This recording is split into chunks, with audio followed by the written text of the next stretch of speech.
Okay guys, good afternoon. Wala tayong unit na i-share ngayon, pero magkakaroon lang tayo ng shoutout at saka question and answer tsaka sa mga suggestion na nakita ko dun sa aking vlog. Pero bago ang lahat, magandang hapon uli at sana pa-subscribe, like, and share ng aking video. May mga nabasa kasi ako mga ibang comment na gusto kong sagutan din kasi hindi ko masagot during working time kasi medyo busy din po tayo. Babanggitin ko po yung mga pangalan. Sir Levy Ranke. Sir, alin ba ang pwede magpalit ng R600 to 134 na compressor baka mo?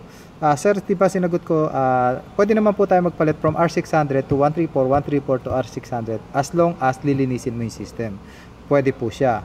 Parehas ba ang oil niya? Hindi po. Sir Benson, hindi po parehas ang oil ng R600 at R134. Mostly sa R600 is mineral, pero sa 134 nalimutan ko eh. Okay po. Tapos, dito, paano gumagawa din ako ng compressor? Kailangan ko lang hindi yung service nila ilalagay din ba yung compressor. Sa ngayon, alam ko hindi pa applicable sa Pilipinas yung ikaw ang gagawa, kukunin mo lang yung compressor. Sa amin kasi dati sa Qatar, pwede yon. Babayaran mo lang yung tinatawag na para processing fee, kukunin mo na yung compressor. Pero consider void warranty ka kagad. Mabilis lang po ang ano natin kasi short video lang tayo. Saan nakakabili ng Sir Nelson? Wala po ako alam saan nakakabili ng compressor sa Bicol dahil nasa abroad po ako. Okay, si Sir Larry Agcopra. Thank you po sa comment. Tapos si Sir Alan sa Hulan. Dapat din i-self-defrost yung no-frost every 5 months kasi ang defrost heater hindi lahat sa loob kayang tunawin ng ice pag kumakapal yung apektado yung lamig. Yes po. Ibig sabihin po may naglolokong piyesa doon. Pag kumakapal siya after 5 months, most na nagiging problema ng mga no frost at kumakapal pa rin ng yelo at di siya check nyo po yung drain line. Kasi minsan yung drain line, kala mo pag nalinis mo na siya, yung pinakaloob niya, may yelo pa po yun. Doon huli nagsisimura magbala kasi pag natunaw yung yelo, naging tubig doon sa drain line at hindi siya naka-access ng maayos, magiging yelo tapos continuous po uli, magde-defrost uli siya for another drain. Ganun uli mangyayari. Paikot-ikot hanggang sa maipon yung tubig hanggang mapuno at magiging yelo. Other than that po, pakicheck yung heater. Baka hindi na kaya ng init ng heater yung kanyang pagtunaw. Kasi na-under nga heater mo pero hindi na enough yung wattage. Tapos yung bimetal, check mo kung talaga nagpa-function na maayos. Pati yung pero ang ginagawa ko dyan, ang technique ko, kasi kaya nag-yelo sa baba, dun sa pinaka-drain line, yung butas niya. Yung heater, masyado mataas, binababa ko ng konti. Lalo na pag metal, nakadiretso siya, kumbaga, di ba, kukuha ka ng wire, ito wire. Kunyari, diretso siya, ibinebend ko parang pa letter U para sumayad dun sa drain line. Yun po ang ginagawa ko mostly sa mga no frost na merong merong metal heater. Para sa akin, technician, maganda pa rin ang mechanical timer na madali pang hanapan ng pyesa at i-troubleshoot. Sir Jeros Miklat, thank you po. Gaya na sabi ko, ako, pabor din po ako, pero depende na sa kliyente kung gusto niya bilhin ang inverter. Wala na po tayong magagawa doon. Kasi ang pinag-usapan lang natin, alin ang mas makakatipid ka in after warranty. Okay, pinsan ko si Carlos R. Maglambayan, may business ka na, huwag ka nang pumunta rito. Malaki na business mo. Pati si June, Jose, shout out. Kay Carlos, sa pinsan ko. Dati po kami nag-aral ni Carlos sa RAC, 1 year. Sarado na nga yung school namin eh. Okay po. Tapos, boss, request, paki-explain mo operation ng inverter ng rep or aircon lalo na kanya electrical wiring at voltage na tumatakbo sa mechanical motor. Parang lalito. Tommy Talikol. Sir, yung inverter rep or aircon lalo na sa kanya electrical wiring, kasi naka-design naman siya, may mga wiring. Ang inverter, lagi nyo pong tatandaan, Sir Tommy, umaandar siya by speed from 1, 2, 3, 4. Ang pagkakaalam ko, naglalabas na po ngayon ng inverter na 1 to 6 o 8 speed. So, mas magiging makakatipid po tayo sa kuryente kasi kung by speed siya, kung dati ang 1 speed niya is 0.1, baka bumaba pa, tapos 0.2, 0.3, 0.4. So, mas maganda kung mas marami speed kasi nga nagre-regulate lang naman siya through speed. At ang voltage na tumatakbo sa mechanical motor, ano pong ibig nyo sabihin sa voltage na tumatakbo sa mechanical motor? Kasi sa mechanical motor naman po, ano ba? Nang tinatanong nyo dito. Mechanical? Baka yung timer. O kaya yung ano po, thermostat.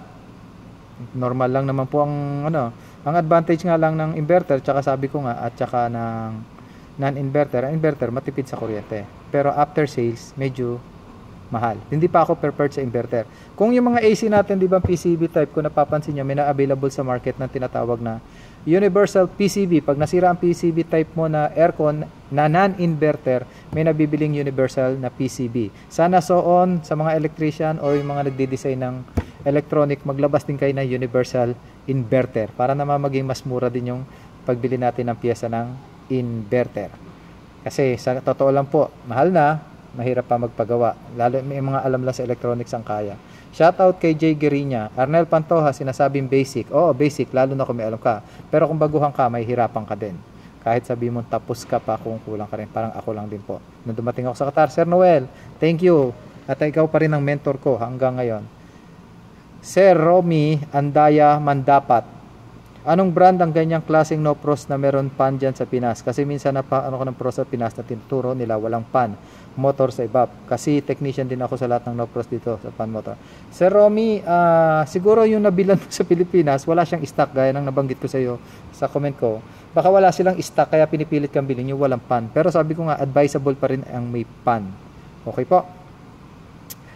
Si Sir Nilkal Jalidar. Patulong idol na may rep kasi akong Panasonic Econobetter. Pag una saksak, umandar tapos after 3 oras namamatay tapos hindi na umaandar. Salamat sa sagot. Pakicheck po ang thermal fuse at heater kung open.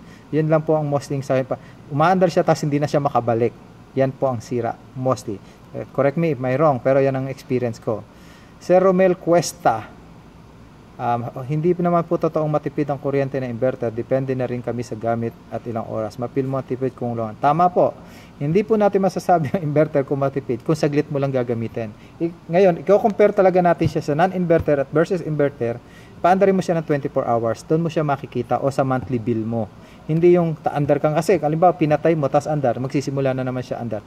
I-try mo ng continuous na andar. Kasi ang inverter naman po, sabi ko nga sa inyo, pag nakuha niya na yung lamig, bababa na yung kanyang speed from 4 magiging 2, 3, 2, 1. Compare mo sa regular non-inverter ko, ano yung speed niya, yun na yun. Makuha niya yung lamig, hindi, speed niya pa rin yun. Mamamatay siya, pagbalik andar, tataas uli ang pirahe. Ang non-inverter, mamatay ang kuryente o mamatay siya dahil nakuha niya na yung lamig, magsisimula uli siya sa 1, pataas sa 4. Tapos pag nakuha niya nila may 4, 3, 2, 1 bago siya tumigil. Yun yun ang advantage ng inverter. Kaya hindi rin natin masabi, baka naman ang laki ng kwarto mo. Yung dati mong ginagamit na inverter, inap sa kanya, tapos bumili ka ng inverter, maliit. Ganun din, mas magastos. Kasi andar lang din siya ng andar. Okay. Si Sir Romel Cuesta ulit, sabi niya, tama, napaka-sensitive ng inverter unit tapos mahal ang pyesa. Kaya sabi niyo, pilihan ng manual mechanic type pa rin. Tama, yun nga sabi ko. Totoo naman po. Napaka-sensitive na inverter kahit sa refrigerator. Magloko sensor, damay. Magloko yung compressor, damay. Lalo na yung PCB. Damay lahat. So, magkano yung pyesa? Sabi nga, 2,500 pataas. Okay po. Sir Alberto, di ko nakuha yung pilyido mo. Idol, gusto ko matuto how to convert PCB type to manual defrost. Patulong po. Sir, madali lang naman po kung tutuusin. From PCB type to manual, ang gawin mo lang po, di ba magpapalit tayo, kailangan may diagram ka din nung tinatawag. Kung hindi mo sa uladin diagram ng manual defrost, isesend kita private ng manual defrost. Tapos, kasi yung gagamitin mong wire, yung wire din mismo nung nasa PCB type. Check mo lang yung pan motor mo kung 220, kasi kung hindi 220 yung 12 volts, gagamit pa tayo na step down na 12 volt DC. So, yun na ikakabit natin sa ano. Tapos, yung mga wire niya rin na nasa loob, pipili ka lang na wire, puputulin mo yon. Gaya ng wire ng heater, diretso sa baba, diretso, magbubutas ka sa evaporator na maliit para lumabas yung ibang wire na kailangan mo. Hanapan mo ng place kung saan mo ikakabit yung thermostat. Doon sa loob ng evaporator, assembly niya, yung plastic, doon. Hanapan mo siya ng saan mo siya pwedeng ikabit. Tapos, iduduktong mo yon. Ganun pa rin yung heater niya, doon pa rin yung pan motor. Tapos, yung lahat ng wiring noon, yung wiring nung pan motor mo, yun pa rin, yung wiring na heater mo, yun pa rin, yung thermostat mo, mamili ka kung may makukuha ka pang wire na nakalabas doon mismo sa evaporator. Pero titingnan ko, wala kasi akong unit ngayon eh. Sa Qatar nagawa na namin yan, pero dito kasi wala akong unit na pwede ko i-convert, tsaka medyo may kamahalan nga yung pyesa. Meron ako isang kliyente, tinatawagan namin, pinapatanong ko kung agree siya, nagagawin kong mechanical type yung kanyang refrigerator, pero may display eh, baka magalit. may display. Tapos si Sir Neil Carl uli, pina-under ko 5 hours, hindi na sobrang lamig, tapos namamatay, hindi na bumalik yung motor, pati yung fan. O yun, sabi ko nga, i-check yung heater at thermal fuse. Sir Joseph, sir, ano problema? Okay naman buga, di nawawala lang. Yung tunog pag nilipat sa fan locun, maingay. Nag-usap na kami kanina, tinawagan niya pa ako, tinawagan ko siya. Sabi niya, pag fan lang, wala ingay, pero pag umanda na yung compressor, may ingay. Pinapacheck ko yung rubber ng compressor, yun sa paa. Yun lang po. Sir Rule po, ampere. Sir, video na troubleshooting ng NoPros, paano i-check ang component? Salamat po. Tatry natin, sir, kasi meron pa naman ako nakabukas na unit. Tatry natin i-explain parts by parts para at least magkaroon ka na idea para ano yung checkin mo pag nagloloko ang NoPros. Sige po, meron pa akong pending na 2 unit na i-repair doon sa mga binablog ko. Sir po. Tapos, Sir Lean Liano, thank you sa comment niya. Sir, lakasan ko daw ang boses ko. Sa totoo lang po, ngayon lang ako nagbablog. Bilang OFW, mahirap din po kasing nalulungkot. So, ang gagawin mo, maglilibang. Later na lang po ako nag-vlog ng appliances nung naisip ko wala naman. I-share ko na lang yung kaalaman ko. Nasa abroad naman ako. Kung ano lang po yung nalalaman ko at natutunan, yun lang ang kaya ko i-share. Correct me if I'm wrong sa mga tinuturo ko. Pero base po sa natutunan ko, yun lang talaga. Hindi naman po sa ano. Tapos si Sir Regan. Hi din po. Follow ko na lang kayo. Sir, salamat Sir Regan. Sir Mugen Drive. May shop daw siya. Maganda. May shop siya. Buti pa siya. Ako hindi pa ako makapag-shop kasi masaya pa rin ako sa abroad. Sir Jimir Almoros. Sir, salamat po sa subscribe, like, and share. Tapos, may reply sa YouTube natin. Si Sir Danber Langgote. Baka naman sir mo appliance nyo is non-inverter kaya lagi mo sinasabi doon ka sa non-inverter. Sir, hindi ko po sinasabi doon ako sa non-inverter. Ang sinasabi ko lang pong opinion ko, kung ako papipiliin mo, non-inverter pa rin ako. Pero sabi ko nga, depende sa client kung ang bibili niya non-inverter or inverter. Ang pinaliwanag ko lang po, paano ang maintenance after sales, gaano kamahal ang pyesa. Yun yung comparison lang po natin. Pero hindi ko po pinupush na huwag nyo rin bilhin inverter. Hindi ko po kayo mapipigilan kung ano yung gusto nyo bilhin or ng client, inverter or non-inverter. Kasi may mga client pa rin talagang gustong bilhin ng inverter. Pero sa maintenance kasi, alam naman natin sa sales, ipapaliwanag nila inverter. Sales yan eh. Pero sa akin po, ang paliwanag ko lang, practical. Yung after sales, after a year. So, sabihin na natin, sa lugar mo ba sir, may mabibili kang pyesa ng inverter kaagad? Di ba po wala? Tatawag ka talaga ng service center. Hindi gaya ng mechanical type, masira defrost timer mo. Meron sa market. Okay po. Tapos, meron pa tayo sa YouTube. Nasa na yun? Yan, nawala na ako. Dali lang. Ito Tsaka doon sa mga nagla-like, subscribe, and share, hindi ko naman po kayo mabanggit lahat. Maraming salamat po. Gaya na sabi ko sa inyo, kung ano po yung kaya ko lang sagutin, sasagutin ko. Ayan. Siya kayong mga comment nyo po, nagpapasalamat ako against man sa mga kinano. Salamat pa rin po. At least nagkakaroon tayo ng palitan na ano. Kasi may mga technician pa rin gustong matuto ng ating mga kaalaman. Kasi yung iba, may nag-comment din sa akin sa private message. So sa private message po, hindi ko na rin kayo sasagutin. Sir Rupo Ampere, Alberto Genon, Nicole Geledad, Didoy Jade, Uliser Nakor, John Ryan, Joseph Salesman, Mark Allen, Renato Atienza, Lean, Regan King, Pilker Saliba, Nolasco, Rene, Ron Ann Lopez, Jesse Torculas, hi, kamusta ka na sa Oman? Reggie Turado, Inigo Sebastian, Semot Sedal Sejabak, ano ba to? Mugan Drive, Jimmy Almoros, Nin Lesera. Honestly po, hindi ko expected na magpa-private message po kayo. Kasi pag iba po yung oras natin, 7 hours ahead po kayo dyan sa Pilipinas. So, hindi ko man po masagot kasi tulog na ako. Yun po ang katotohanan. Kung masagutan ko man po, umaga na. Tsaka minsan, late man kasi may trabaho din po ko. Minsan, tanghali na rin nagigising sa sobrang, busy rin sa trabaho. Ngayon, pinapaliwanag po, nasa Africa ako, nasa trabaho. Kung hindi ko man po masagutan, pero nagpapasalamat po ako sa subscriber, sa like and share. Salamat po, sobra. Hindi ko akalain na sa vlog kong ito, marami magko-comment, marami mag-share, marami magla-like. So, natutuwa ako. Sana po makapag-vlog pa tayo regarding sa appliances at hindi ako magsawa na makapag-vlog. Kasi kung ano yung meron akong unit, i-share ko po. Gaya po na sinabi ko, technician din po ako dito sa Africa, wala ako sa Pilipinas. Kung ano po yung alam ko, aircon, Washing machine, ref, microwave, gas cooker, oven, vacuum, lahat ng home appliances. Electronics po talaga hindi. Pero natuto na rin ako ng basic electronic dahil sa Qatar, mga tropang marunong sa electronics. Tinuruan tayo paano maghinang, paano magano. Pero gusto ko pa rin mag-aral ng talagang electronics kung may pagkakataon pa po. Sa ngayon wala dahil dito sa abroad, hindi gaya sa Qatar, pwede ka mag-aral eh. Dito wala talaga. Ako nga nagtuturo sa kanila. So mahirap. Kaya muli, sa mga technician naman, kung ref and aircon technician kayo, subukan nyo rin po maggawa ng washing machine. Ano ba pinagkaiba ng washing machine sa ref? Para saan? Sabihin natin yung washing machine may motor, ang aircon may compressor. Para silang may motor pa rin ang tawag. Ang aircon kinakargahan ng freon, ang washing machine kinakargahan ng tubig. Pag kulang ang tubig, mag-e-error. Ang aircon kulang ng freon, hindi haandar. Ganun lang din po. Kaya napaka-imposible po nung sinasabi yung mga ibang technician po, payo lang po. Kasi total lahat naman po ng bahay may aircon, automatic may washing machine yan, imposible. Sabihin na natin 90% meron ng washing machine, may aircon pa. So, ang washing machine kahit po papano, malaking bagay po. Microwave, simple lang din naman po yan.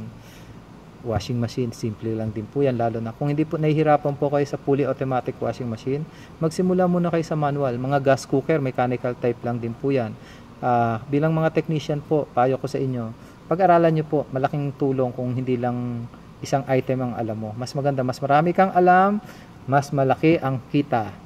Hindi po ba? Ngayon, may nagtanong sa akin, sir, nasa abroad ka, malaki offer. Mas maganda lang po offer kumpara sa Qatar. Kasi dito, yearly ang uwian. Di po ako nakauwi kasi may COVID. Lintik na COVID yan. Di ko naman inaano ko. Ganun po.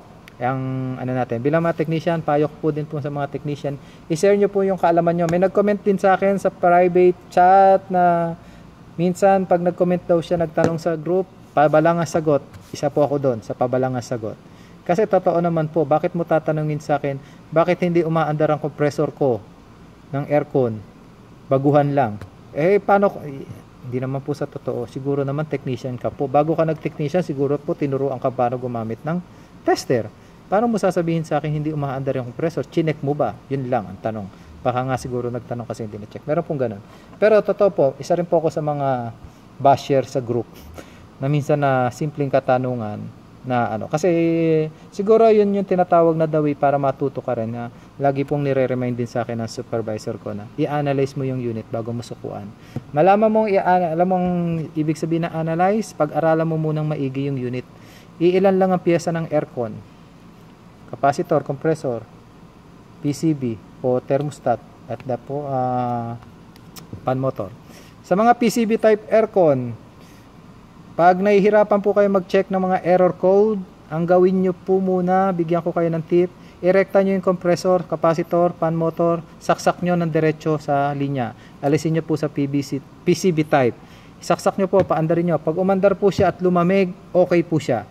Hindi siya, ngayon na magiging focus mo, tutukan mo yung PCB niya kung nasa ang problema. Ang sensor niya, madali dang malaman. Resistance. Pero ang sensor ng AC, alam ko halos lahat common. Kasi yung brand na hawak ko, hindi ko nababanggitin, baka mademanda tayo. 4 na brand ang hawak ko ditong AC. Siguro naman nakikita nyo sa vlog ko. Yung sensor niya, pinagpapalit-palit ko. So, pwede siya. Gumagana. Ginagamit ko nga yung sensor ng refrigerator doon sa sensor ng refrigerator ng isang brand. So, pwede siya. Huwag po kayo mag-alala. Kung nag-aalala kayo sa error code, di ba, pag napatesting mo, umandar yung compressor, yung fan motor mo ng especially sa window type na PCB type, paandarin mo. Siguro naman marunong tayong tinatawag na connection. So, paandarin mo siya alone, yung compressor tsaka fan motor. Pag umandar siya, lumamig, okay. Ibig sabihin, okay ang compressor mo, okay ang fan motor mo, okay ang capacitor mo. So, PCB type siya, tututo ka sa PCB. Saksak mo uli. Pag nag-error, higutin mo yung sensor. May 2 sensor yan, di ko alam kung pareha sa connection ng bawat model. Meron kasi sa amin model na isang brand. Yung connection niya, pinagpapalit ko pag nag-error. Malalaman ko kung alin yung problema. Kasi mag-error uli siya, ibang error eh. Pag nagbago yung error, alam ko na, sensor.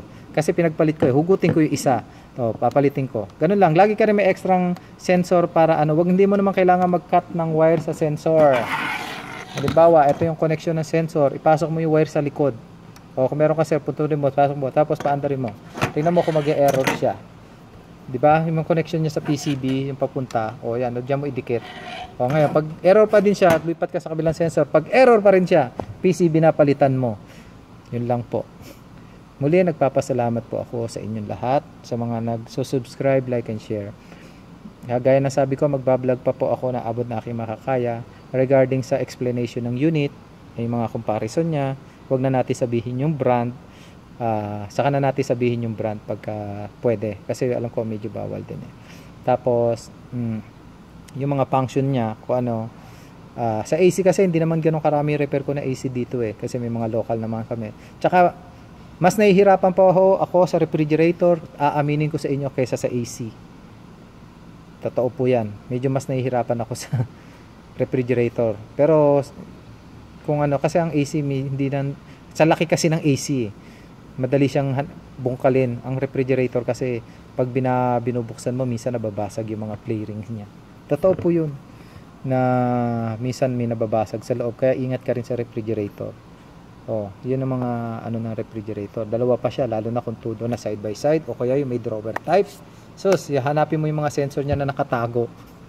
Yan ang sakit na refrigerator na side by. May mga side by side ba akong unit, papakita ko sa inyo kung ano yung mga advantage ng side by side pag may oras na po tayo. Muli, nagpapasalamat ako. Short video lang tayo. Sa mga nagpa-shoutout na hindi ko nabanggit, siguro sa susunod na video na lang. Maraming salamat po sa lahat. God bless po. At yung hindi pa po nagsusubscribe, paki-subscribe naman po ang link sa taas. Kasi dati nasabi na sa baba. Nung na-post ko, nakikita ko yung link ko nasa taas. Yung link po sa taas, paki-subscribe, like, and share na lang po para maingganyo pa po tayo. Natutuwa lang po ako sa vlogging kasi at least na i-share ko yung knowledge ko sa lalong-lalo na sa mga buguhan. Kahit po ako na technician na, nagtatanong pa rin. Sabi nga, huwag mahiyang magtanong kung gusto mo matuto. Yan, kahit kay Sir Noel nagtatanong pa ako. Lalo na pagka major repair na, tatanong ako sa kanya. Kaya nga yung kaalaman ko, minsan pag hindi ko na rin kaya na ano na rin yung utak ko, na hindi ko pa na-experience ko ng problema, nagtatanong din ako kay Sir Noel. Okay po, ang kasama ko dito yung mga dati kong kasama sa Qatar. Ngayon, yung may nagtatanong kung may hiring o wala po kasi each department isa lang o dalawa. Kami dito sa department, parang tinatawag na white line, brown line, or home appliances or audio and video appliance. Ganun lang po. So, dalawa lang kaming supervisor dito. Si Romel sa electronic, ako po sa home appliances. Alam na naman natin ang home appliances na tinatawag na white line. Ayun po. Muli, nagpapasalamat ako. Short video, kalahating oras na pala. Kala ko short video lang. Haba rin pala. Masyado lang mabilis yung ano natin kasi nga, uwi na rin ako, maglalaba pa ako. Muli, salamat po ng maraming salamat sa lahat. Sa mga nagko-comment, di ko man po kayo masagot, pasensya na. Yun nasa group kong ginawang page, hindi ko rin naman ine-expect po talaga na may magla-like and share at saka magpa-private message, hindi po. Kasi ang gusto ko lang mag-share ng nakaalaman ko. Pero nagpapasalamat pa rin ako. Sabi ko, hindi ko man kayo masagot, sasagutan ko po kayo hanggat may oras ako. Okay po? God bless po sa lahat. Ingat din po sa Pilipinas, lalo na sa COVID. Pag sinabing wag lumabas, wag lumabas. Pero kung may sideline, pwedeng lumabas. Salamat po!